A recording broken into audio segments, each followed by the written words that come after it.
Sejarah Pancasila zaman kerajaan. Nilai-nilai Pancasila telah ada pada bangsa Indonesia sejak zaman dahulu kala sebelum bangsa Indonesia mendirikan negara. Negara kebangsaan Indonesia terbentuk melalui 3 tahap, yaitu pertama zaman kerajaan. Kerajaan Kutai terbentuk sejak tahun 400 Masehi, kemudian Kerajaan Sriwijaya di bawah Wangsa Sailendra berdiri sejak 600 Masehi sampai 1400 Masehi.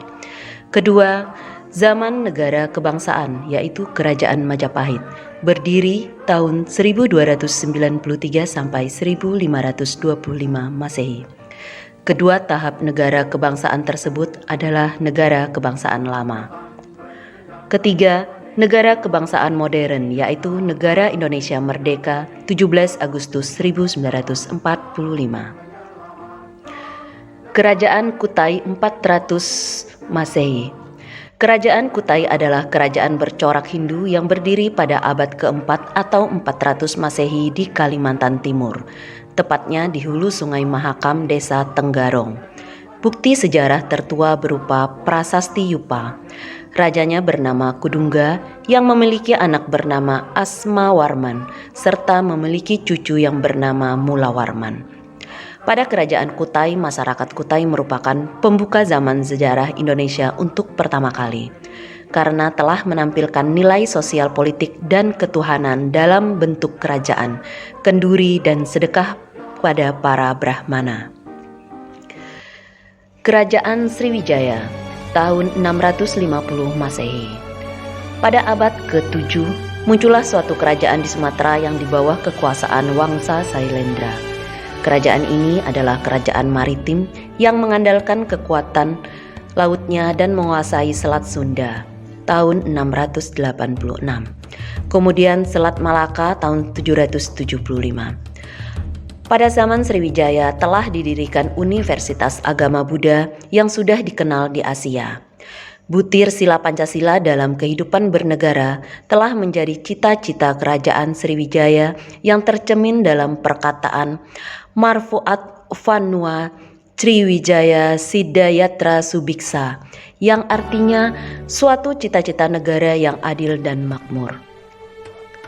Unsur-unsur yang terdapat dalam Pancasila yaitu ketuhanan, kemanusiaan, persatuan, tata pemerintahan atas dasar musyawarah dan keadilan sosial telah menjadi asas-asas yang menjiwai, dihayati, serta dilaksanakan pada waktu itu.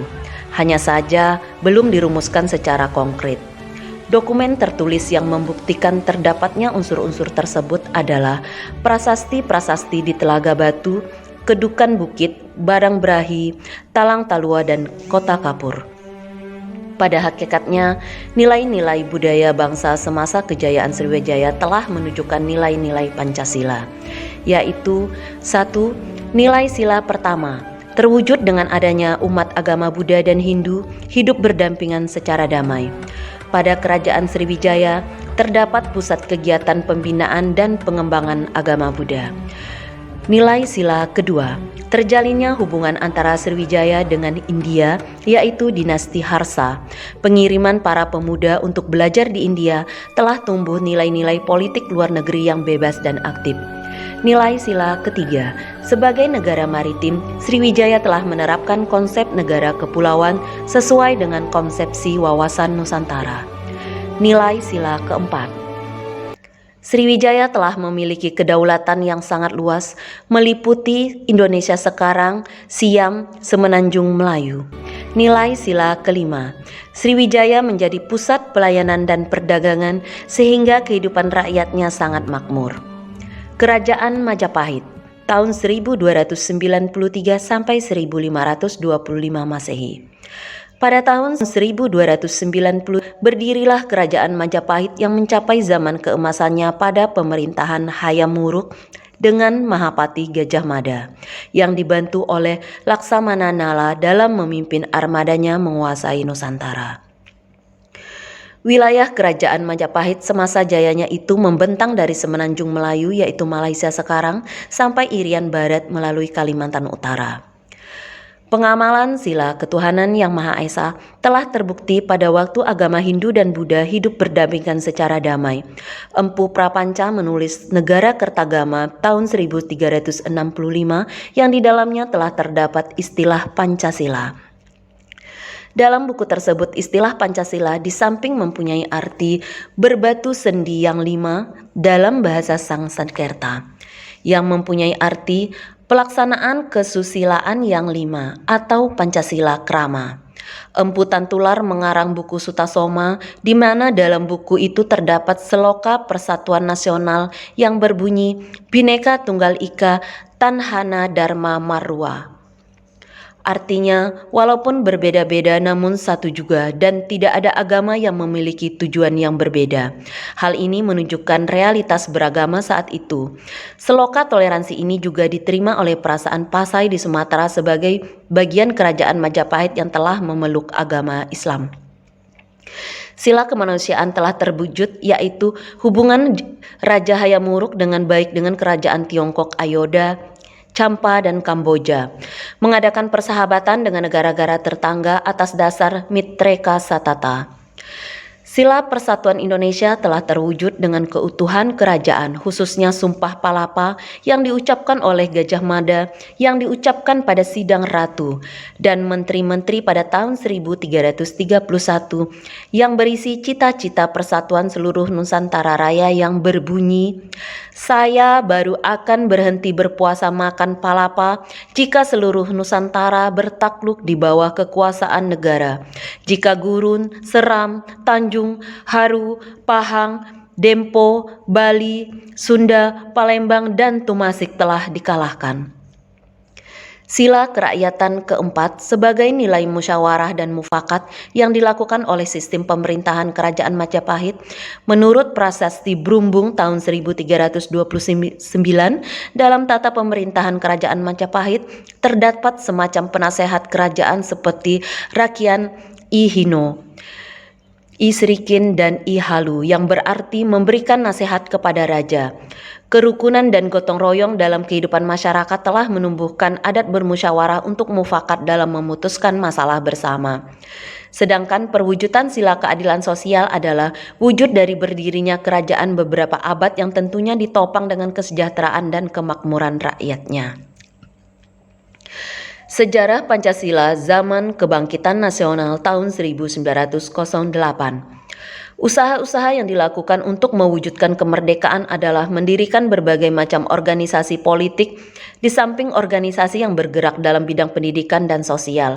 Organisasi sebagai pelopor pertama adalah Budi Utomo pada tanggal 20 Mei 1908. Sejarah Pancasila zaman Sumpah Pemuda tahun 1928. Pada tanggal 28 Oktober 1928 terjadilah penonjolan peristiwa sejarah perjuangan bangsa Indonesia mencapai cita-citanya. Pemuda-pemuda Indonesia yang dipelopori oleh Muhammad Yamin, Kuncoro Purbo Pranoto, dan lain-lain mengumandangkan Sumpah Pemuda yang berisi pengakuan akan adanya bangsa, tanah air, dan bahasa satu yaitu Indonesia. Sebagai salah satu tonggak sejarah, Sumpah Pemuda 28 Oktober 1928 adalah gerakan yang merefleksikan jiwa dari nilai-nilai Pancasila yang berbunyi, "Kami putra dan putri Indonesia, mengaku bertumpah darah yang satu, tanah air Indonesia. Kami putra dan putri Indonesia, mengaku berbangsa yang satu, bangsa Indonesia. Kami putra dan putri Indonesia, menjunjung bahasa persatuan, bahasa Indonesia." Melalui Sumpah Pemuda ini makin tergaslah apa yang diinginkan oleh bangsa Indonesia, yaitu kemerdekaan tanah air, dan bangsa itu diperlukan adanya persatuan sebagai suatu bangsa yang merupakan syarat mutlak. Sebagai tali pengikat persatuan ini adalah bahasa Indonesia sekaligus penemuan kembali Pancasila sebagai jati diri bangsa.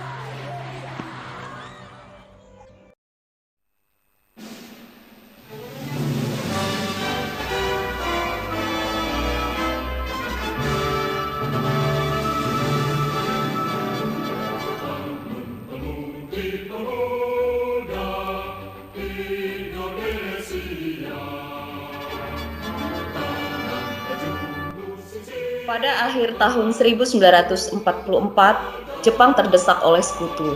Karena merasa keberadaannya terancam, maka Jepang memberikan janji kemerdekaan kepada Indonesia.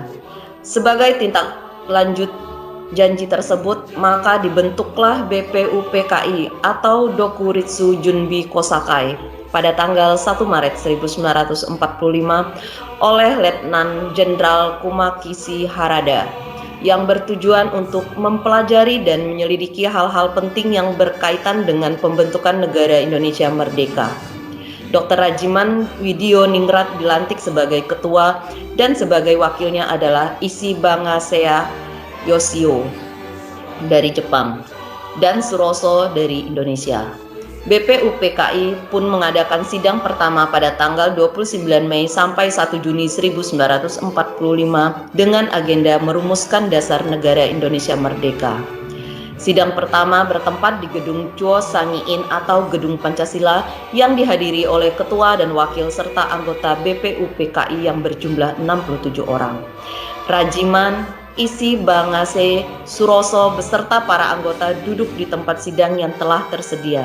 Rajiman pun selaku ketua membuka sidang BPUPKI. Assalamualaikum warahmatullahi wabarakatuh. Saudara-saudara sekalian, terima kasih sudah hadir tempat ini. Pertama, saya selaku ketua akan memimpin jalannya sidang ini. Di samping saya adalah seorang wakil dari Jepang, dan tentu saja seorang lagi adalah seorang wakil dari Indonesia. Saudara-saudara sekalian, kita berkumpul di gedung ini dalam rangka merumuskan sebuah landasan untuk mengukuhkan negara yang akan kita bangun bersama.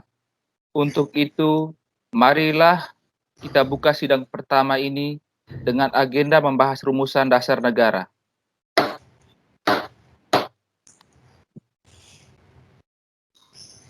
Selanjutnya, silakan saudara sekalian yang ingin menyumbangkan ide dan gagasannya dalam perumusan dasar negara ini.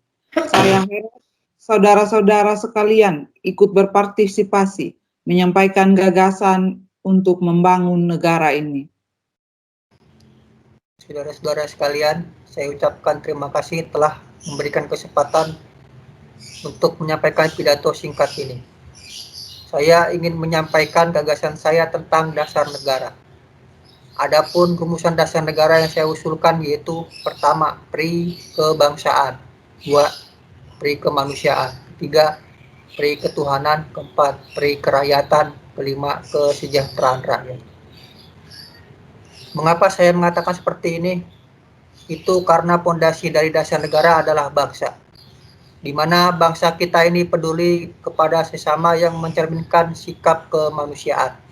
Sikap bangsa kita pula yang memegang teguh toleransi dalam beragama, yang hal ini merupakan pencerminan dalam pri ketuhanan. Dan juga rakyat kita ini merupakan rakyat yang suka kebersamaan, sehingga hal ini dapat mewujudkan kesejahteraan rakyat. Itulah usulan dari saya, mohon dipertimbangkan. Terima kasih. Selanjutnya, silakan kepada anggota lainnya untuk menyampaikan gagasannya.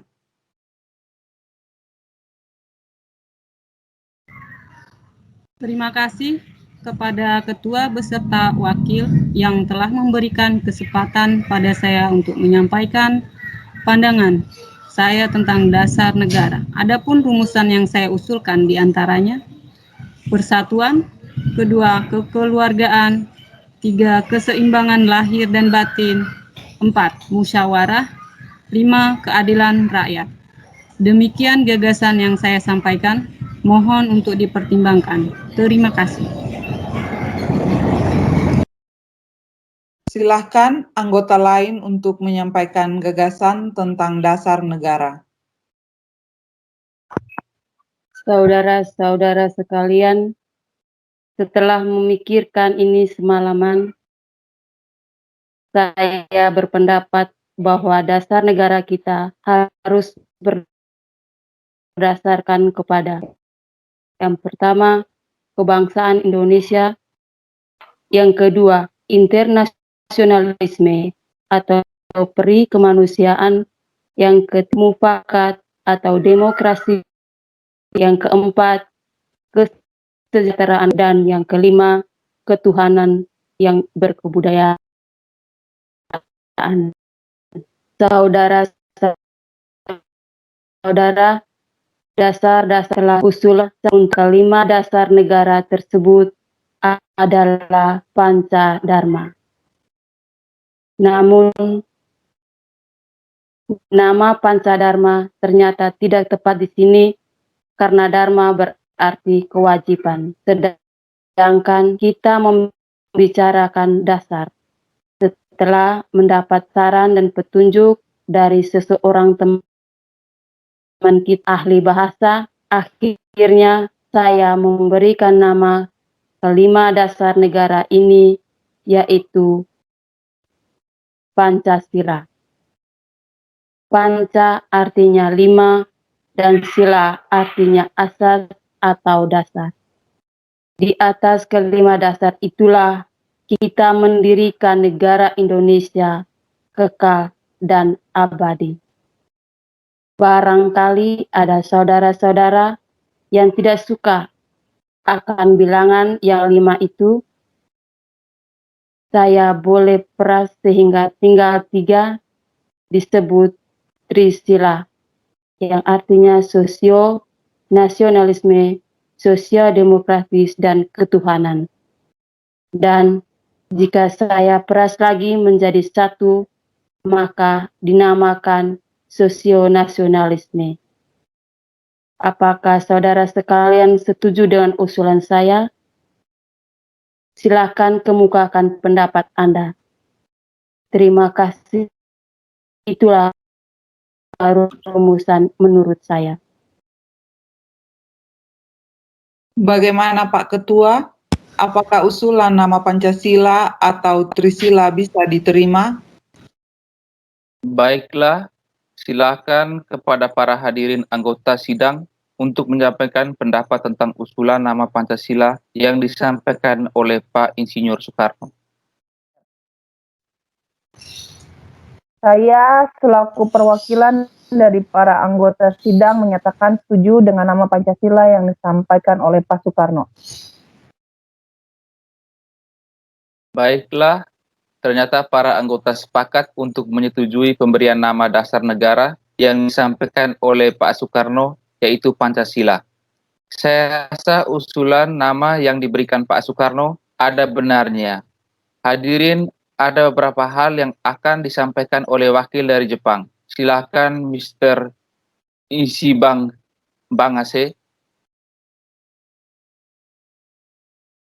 Ohayo gozaimasu. Selamat siang hadirin. Saya menyaksikan jalannya sidang dari awal hingga akhir dan menyimak beberapa usulan yang telah disampaikan oleh para anggota sidang. Saya hanya ingin menyampaikan setuju dengan hasil rumusan tersebut yang selanjutnya akan dipertegas lagi oleh ketua sidang. Hanya itu saja yang dapat saya katakan. Terima kasih. Arigatou gozaimasu. Terima kasih kepada Mr. Bangase yang telah menyampaikan sambutan sebagai perwakilan dari Jepang. Saudara-saudara sekalian, tadi kita sudah menyimak bagaimana pandangan tentang dasar negara yang telah disampaikan oleh Mr. Muhammad Yamin, Dr. Supomo, dan Insinyur Soekarno. Nama dasar negara pun sudah kita sepakati, yaitu Pancasila. Namun, mengenai rumusan resmi dasar negara Pancasila tersebut akan dibahas lebih lanjut oleh Panitia 9. Dengan demikian, sidang pertama BPUPKI dengan agenda rumusan dasar negara kita akhiri sampai di sini. Sidang BPUPKI pertama tanggal 29 Mei sampai 1 Juni 1945 dengan agenda merumuskan dasar negara berakhir. Selanjutnya, dasar negara tersebut dibahas dalam sidang yang dilakukan oleh Panitia 9. Adapun susunan Panitia 9 yaitu 1. Sebagai ketua dipilih Insinyur Soekarno. 2. Dr. Muhammad Hatta anggota. 3. Mr. A. Marimis sebagai anggota. 4. Abdul Kahar Muzakir sebagai anggota. 5. Ahmad Subagio sebagai anggota. 6. Mr. Muhammad Yamin sebagai anggota. 7. Haji Agus Salim sebagai anggota. 8. Kiai Haji Wasid Hashim sebagai anggota. 9. Abi Kusno Cokro Suyoso sebagai anggota. Panitia 9 menghasilkan sebuah rumusan dasar negara yang terdapat dalam pembukaan Piagam Jakarta atau Jakarta Charter.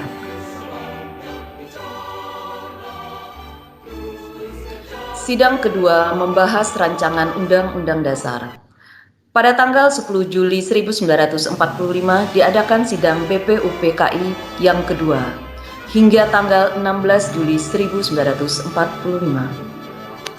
Jadi kesimpulan sidang kita kali ini adalah bentuk negara Indonesia adalah Republik dan wilayah Indonesia yakini seluruh wilayah kepulauan Indonesia.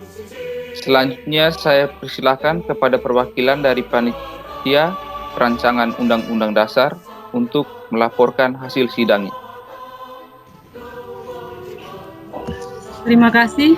Saya akan membacakan hasil sidang yang telah kami lakukan.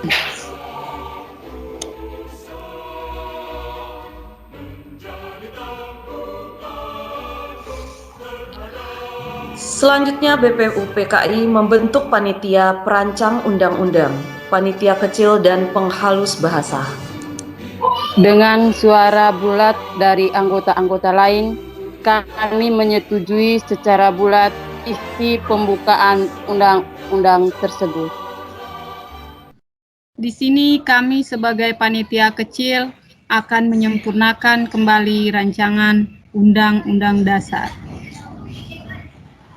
Selaku Ketua Panitia, saya melaporkan hasil kerja dari panitia yang terdiri dari pertama, pernyataan Indonesia Merdeka, kedua, pembukaan Undang-Undang Dasar, ketiga, batang tubuh Undang-Undang Dasar, rumusan yang telah disahkan tersebut kelak dikenal sebagai Undang-Undang Dasar 1945.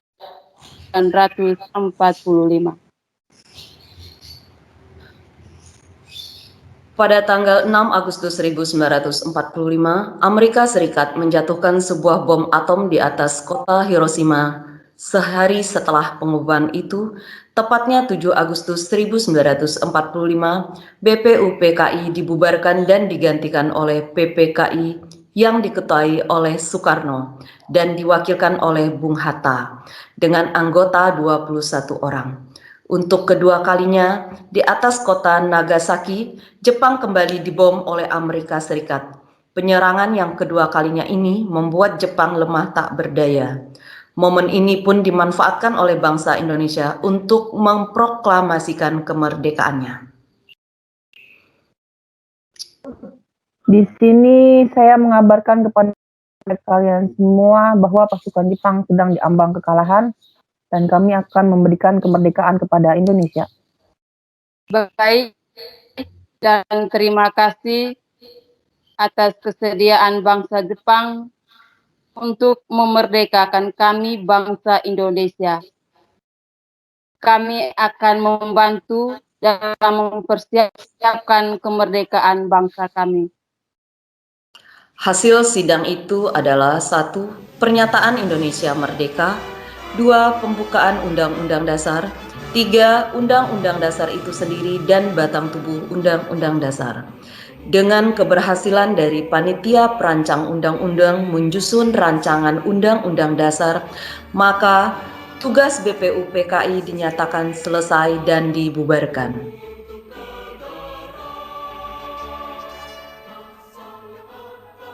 Sidang PPKI 7 Agustus 1945 sampai 18 Agustus 1945.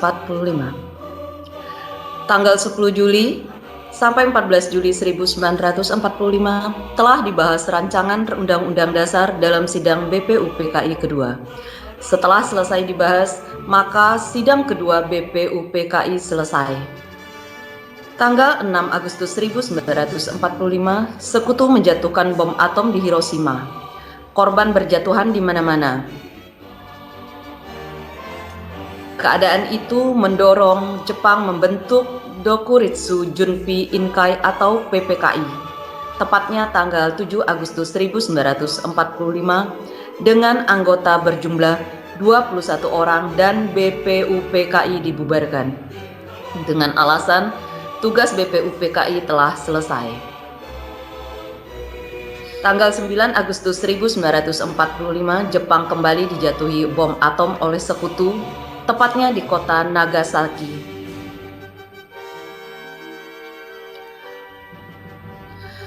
Oleh karena itu, Jenderal Besar Terauchi, Panglima Tentara Umum Selatan, memanggil Insinyur Soekarno, Dr. Andes Muhammad Hatta, dan Dr. Rajiman Widioningrat agar datang ke markas di Dalat atau Vietnam untuk melakukan pertemuan tanggal 12 Agustus 1945. Di Dalat, Vietnam, Jenderal Terauchi memberikan 3 keputusan, yaitu disetujuinya pembentukan PPKI, pengangkatan Insinyur Soekarno sebagai Ketua PPKI dan Dr. Andes Muhammad Hatta sebagai Wakil PPKI, serta untuk mendiskusikan keputusan Jepang.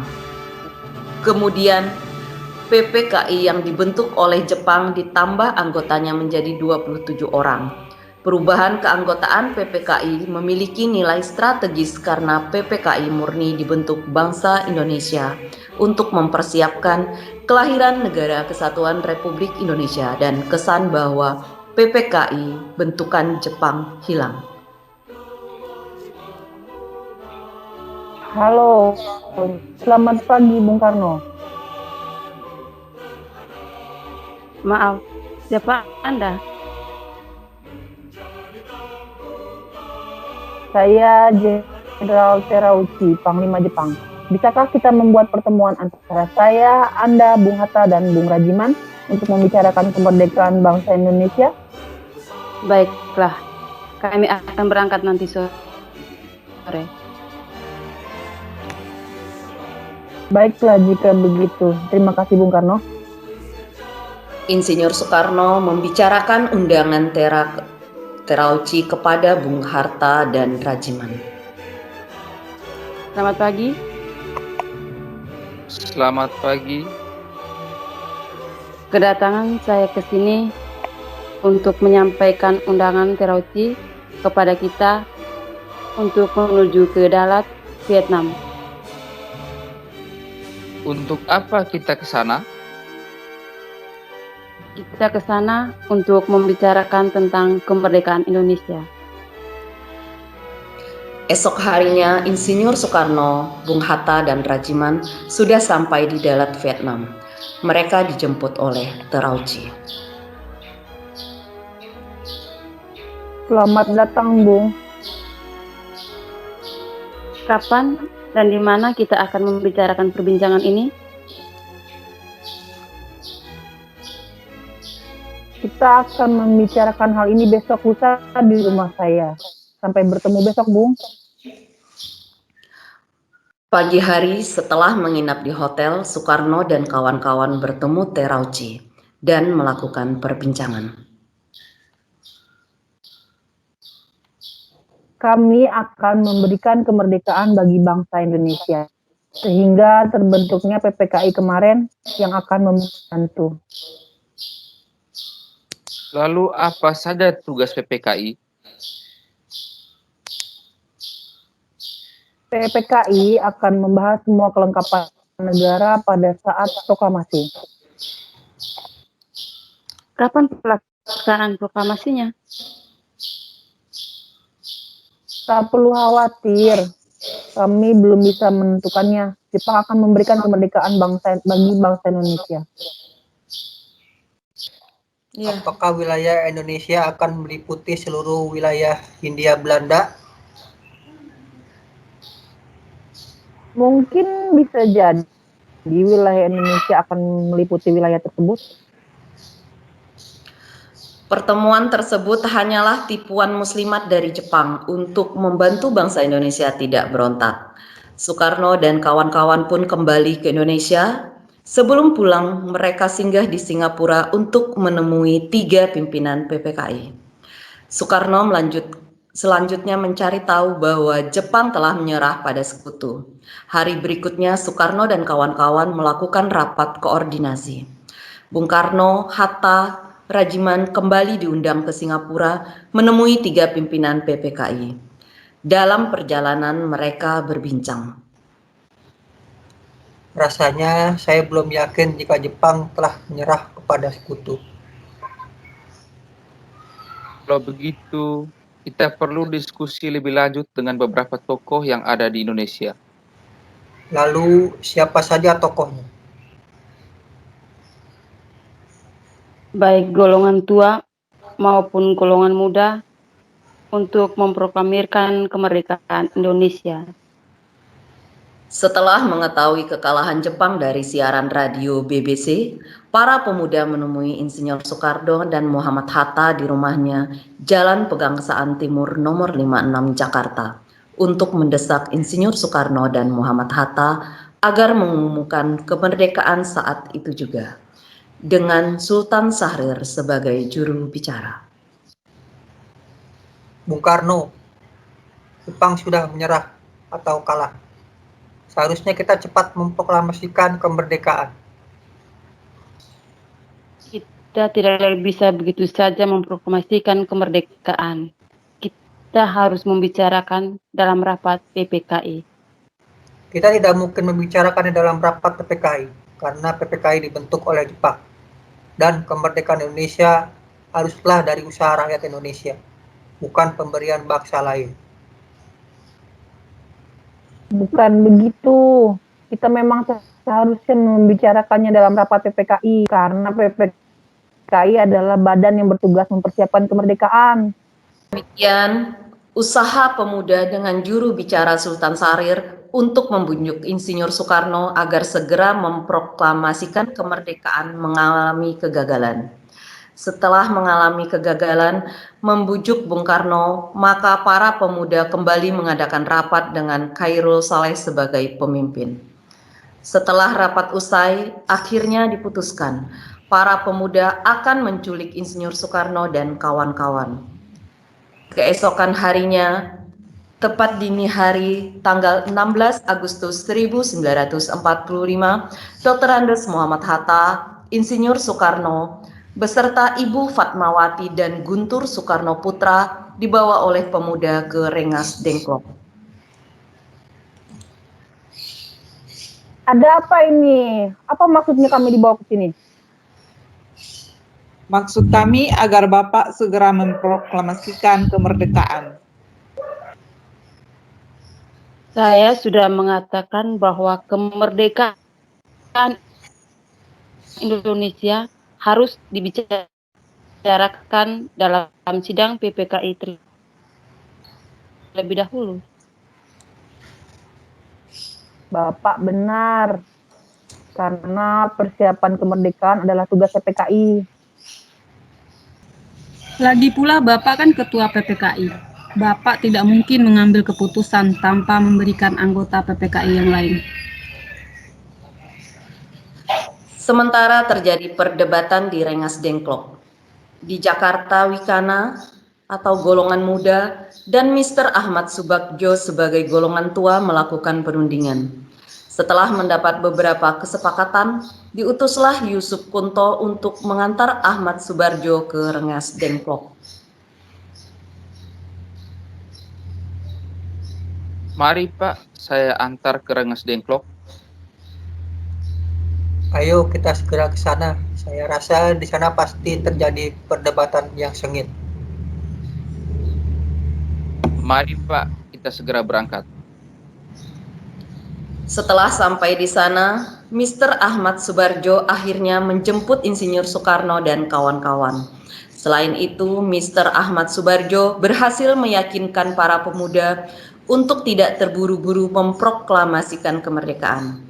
Sekitar pukul 23, rombongan Insinyur Soekarno sampai di Jakarta untuk sesaat pulang ke tempat masing-masing, lalu langsung menuju rumah Laksamana Maida dengan merumuskan naskah proklamasi. Silakan masuk, Bapak-bapak. Tunggu dulu, bagaimana mungkin kita akan merumuskan suatu teks proklamasi di rumah seorang laksamana Jepang? Tenanglah, silahkan masuk semua. Saya menjamin selama berada di rumah saya, Anda sekalian akan terjamin keselamatannya. Baiklah, di ruangan mana kita dapat merumuskannya? Silahkan Anda berdiskusi di ruang makan. Dengan memegang kertas dan ballpoint, perundingan yang dilakukan antara golongan muda dan golongan tua itu berjalan lancar. Bagaimana kalau kita mengambil rumusan BPUPKI dengan bunyi kami bangsa Indonesia, dengan ini menyatakan kemerdekaan Indonesia. Itu boleh juga. Menurut saya, perlu ada pernyataan pengalihan kekuasaan seperti ini. Hal-hal mengenai pemindahan kekuasaan dan lain-lain diselenggarakan dengan cara seksama dan dalam tempo yang sesingkat-singkatnya. Bagaimana bila naskah ini ditandatangani oleh seluruh yang hadir pada saat ini? Bila seperti itu, akan ada banyak tanda tangan. Bagaimana bila Pak Karno saja yang menandatangani? Dengan Pak Hatta juga. Begini saja, lebih baik Pak Karno dan Pak Hatta yang menandatangani dengan atas nama bangsa Indonesia. Ide bagus. Setuju.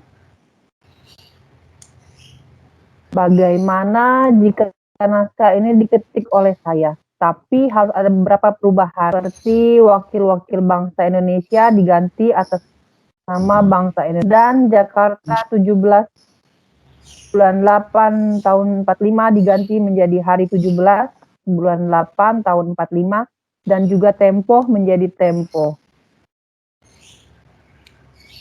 Lalu Sayuti Melik mengetik naskah tersebut dan memberikan hasil ketikan tersebut kepada Insinyur Soekarno untuk ditandatangani. Perumusan tersebut selesai pada dini hari 17 Agustus 1945. Setelah selesai diketik, hari itu juga tepatnya hari Jumat tanggal 17 Agustus 1945, pembacaan proklamasi kemerdekaan Indonesia akan dilaksanakan di lapangan Ikada. Namun karena alasan keamanan, maka dipindah ke kediaman Insinyur Soekarno. Terjadi sedikit perbincangan di antara Soekarno, Fatmawati, Latif Hendraningrat, dan S. Suhud.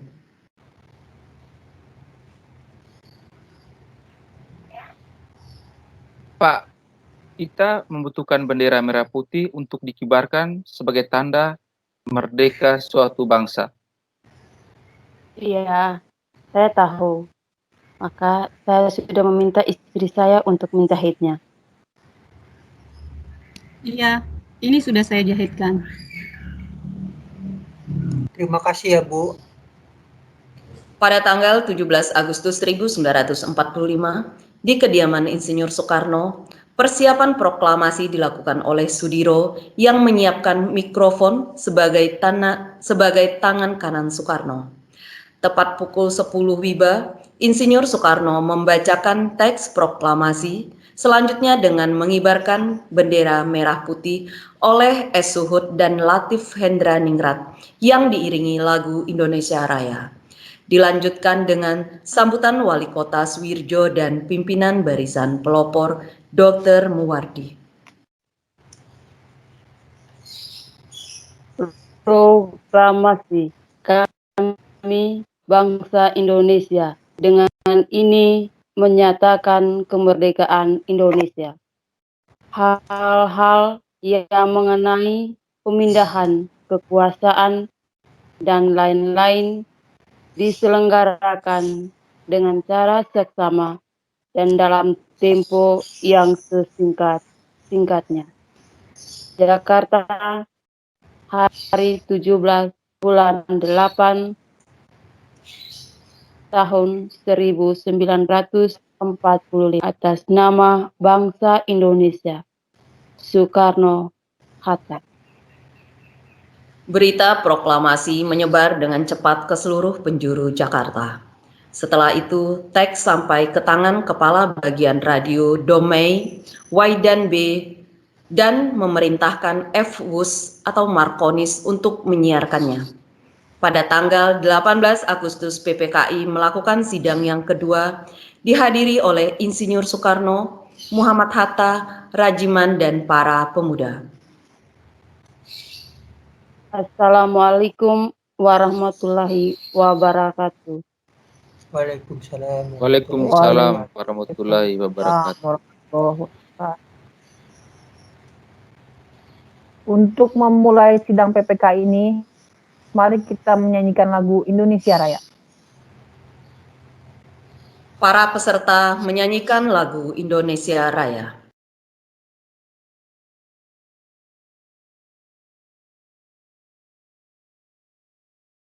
Oke, mulai. Di sini kita akan membahas Undang-Undang Dasar 1945 yang dijadikan sebagai memilih presiden dan wakil presiden serta membentuk KNIP atau Komite Nasional Indonesia Pusat untuk membantu pekerjaan presiden sehari-hari. Ya, kami setuju. Sekian pertemuan sidang kali ini. Merdeka! Merdeka! Merdeka! Merdeka! Pada tanggal 17 Agustus 1945, bangsa Indonesia telah memproklamasikan kemerdekaannya ke seluruh dunia. Kemudian, keesokan harinya, tanggal 18 Agustus 1945, PPKI melaksanakan sidang. Hasil sidang PPKI tanggal 18 Agustus 1945 menetapkan 3 hal, yaitu 1. Menetapkan Undang-Undang Dasar Negara Republik Indonesia tahun 1945. 2. Memilih Presiden dan Wakil Presiden, yaitu Insinyur Soekarno dan Muhammad Hatta. 3. Membentuk sebuah komite nasional untuk membantu Presiden. Salah satu keputusan sidang PPKI adalah mengesahkan Undang-Undang Dasar Negara Republik Indonesia tahun 1945 yang dalam pembukaan alinea keempat mencantumkan sila-sila Pancasila sebagai dasar negara.